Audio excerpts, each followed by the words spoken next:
Olá, meu amigo, minha amiga, mais uma vez aqui com vocês, é um prazer enorme, mais um programa Cartão de Visitas, e hoje eu trouxe meu amigo, meu grande amigo, Henry Cardim.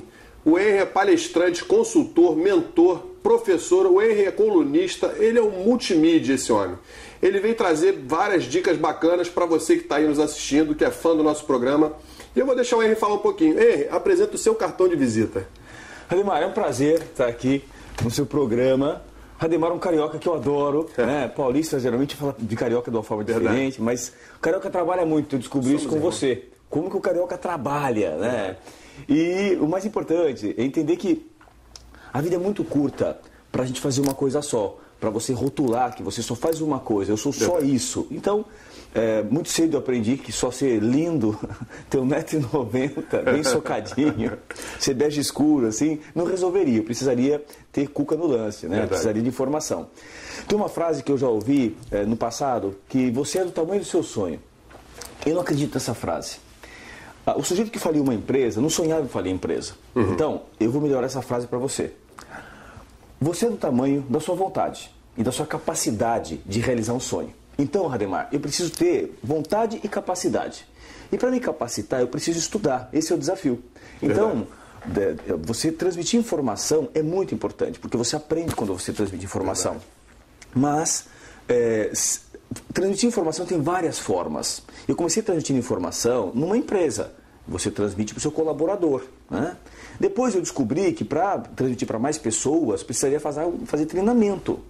Depois, o número aumentou muito de pessoas, eu fui fazer palestras. Então, eu migrei de workshop, treinamentos para palestras. E em palestras, eu descobri que dava para falar com mais gente ainda. Não era mais 100, 500 mil. Como? Escrevendo. Muito e aí comecei a escrever. Escrever para a revista Exame, escrever para site administradores.com. Hoje eu escrevo para mais de 30 veículos, ABRH, então sempre falando sobre liderança, gestão de gente, sempre falando em gente. Porque se você falar na história, a gente não mudou. A gente continua com tecnologia, mas continua com raiva, com ciúmes, com medo, né, com ansiedade, com insegurança. Continuamos igual no passado, muito parecido do que era no passado. Então você deve estar aí assistindo a gente na TV Maricá e pensando, poxa, mudou e não mudou, na verdade. As nossas ansiedades e medos são os mesmos. O que muda são as ferramentas. E aí eu comecei a buscar.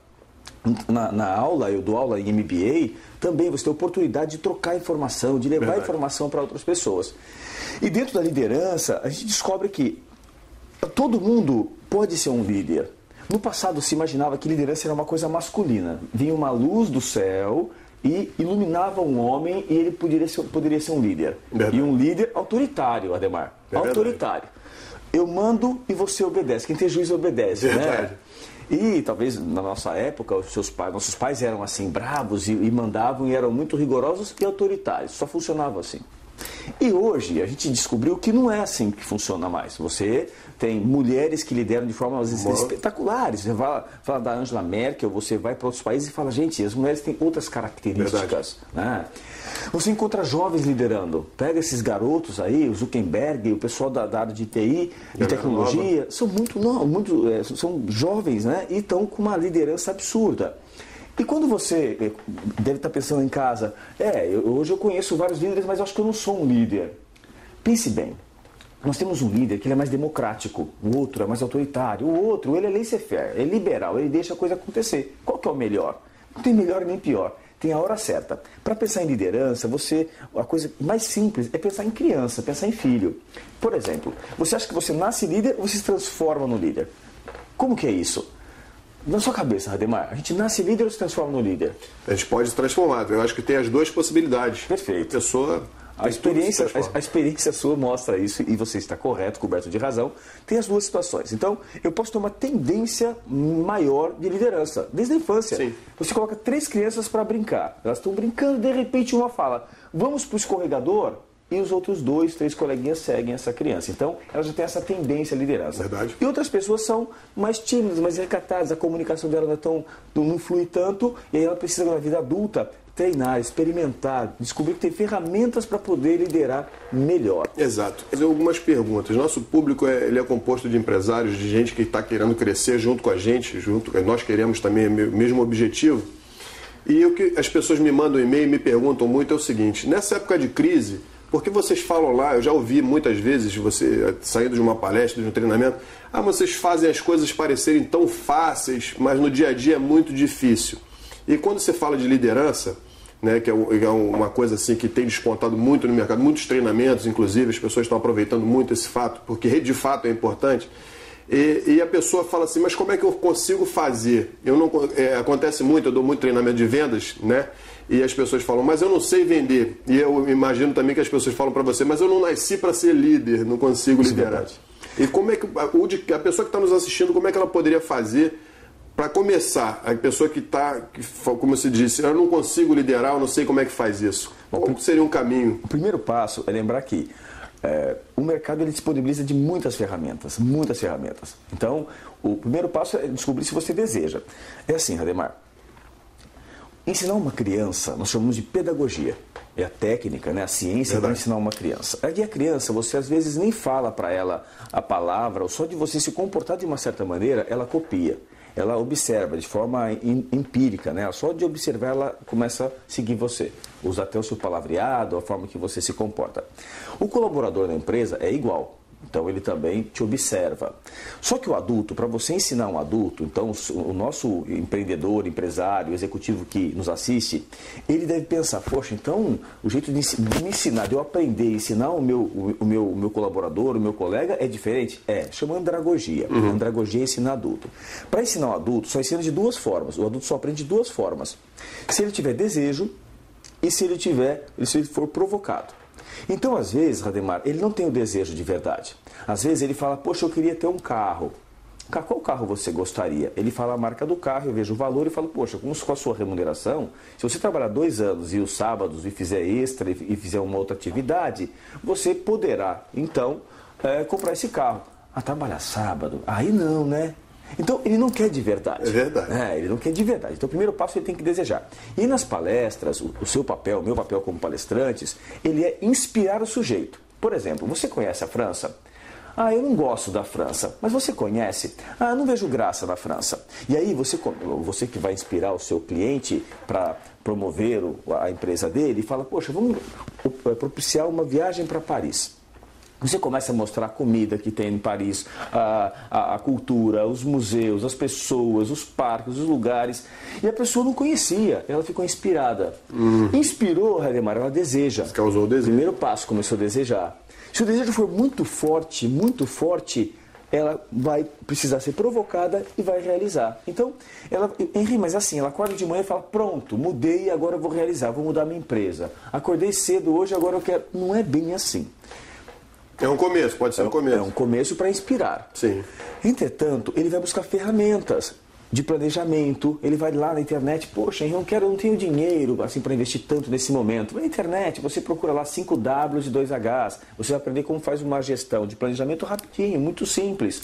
Ou entra nesses órgãos do governo, o Sebrae são órgãos que têm parceria com o público e privado, e você vai até lá e fala, poxa, eu quero fazer um planejamento estratégico, um business plan, e você desenha isso. Verdade. Então, precisa fazer alguma coisa. Todas as cidades têm. Precisa gerar alguma energia. Se você só ficar na teoria, não vai acontecer. Verdade. Né? Então, existe algum movimento. É claro que o nosso cérebro nos boicota, e é natural isso.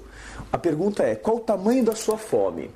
Então, quando você fala em alimento, é muito bacana essa analogia, porque você fala, poxa, Henri, tem um país que eu fui, que ele come escorpião. Eu falei, poxa, mas aqui tem alguns estados brasileiros que comem calango, que comem... Verdade. Na China comem cachorro. É verdade. Na Índia não comem vaca. O judeu não come porco. Então, assim, qual o tamanho da sua fome?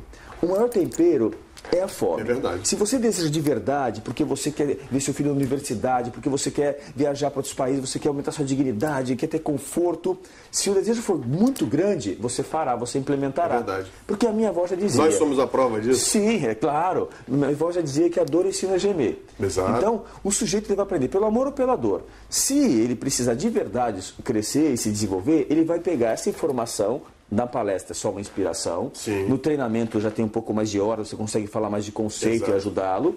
E a partir dali ele vai perceber que aquilo vai transformá-lo.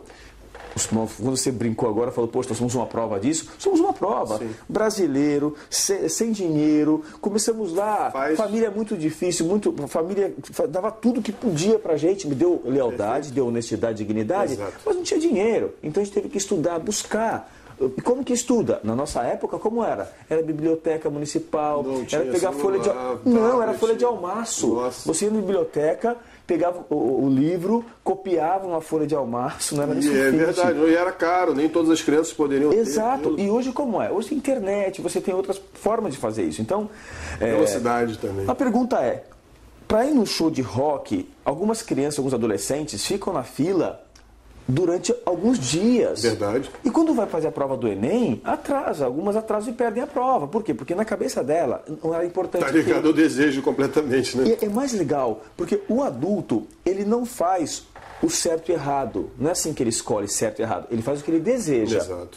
Então o ser humano, ele, em muitos momentos, Rademar, ele é irracional. Por exemplo, ele pode rodar, lá em São Paulo a gente tem uma rodovia Castelo Branco que ela é impecável e é 120 por hora. E eu pergunto, você anda mais de 120 por hora na Castelo Branco? A pessoa sorri.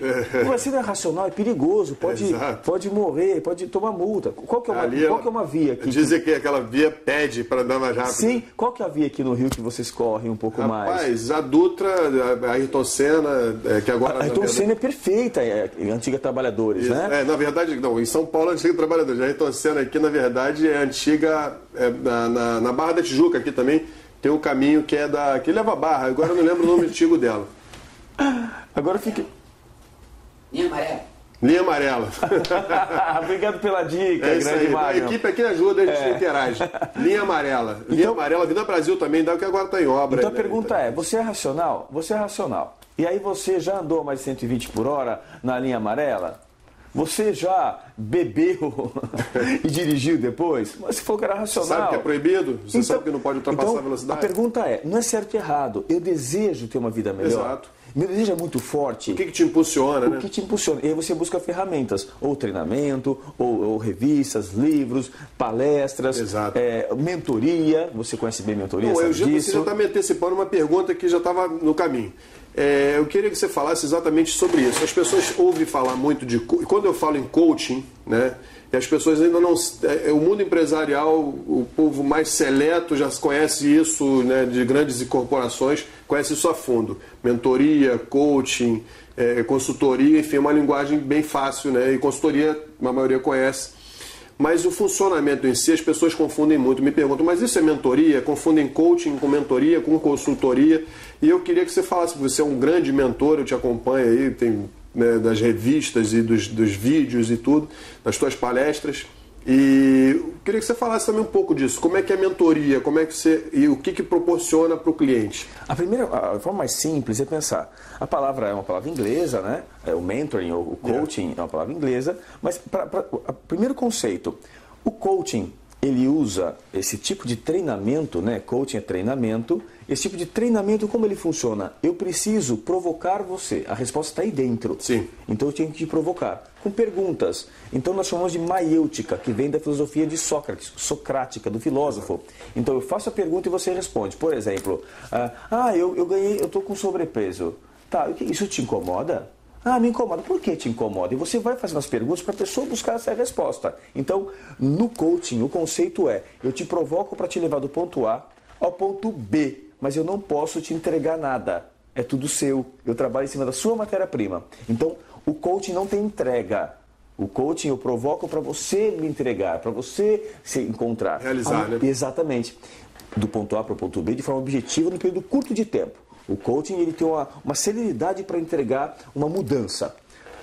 A mentoria, eu preciso, além de provocar com o coaching, com a maiêutica, a mentoria eu preciso te dar um conceito, eu preciso te explicar mais sobre as ferramentas que existem no mercado, o que o mercado tem de referência. Então, a mentoria tem entrega. Para eu ser um mentor, eu preciso conhecer mais sobre um tema, geralmente os mentores ou tutores são mais velhos, né? Já tem uma vivência, para poder te ajudar a não incorrer nos mesmos erros. O coaching pode ser novo.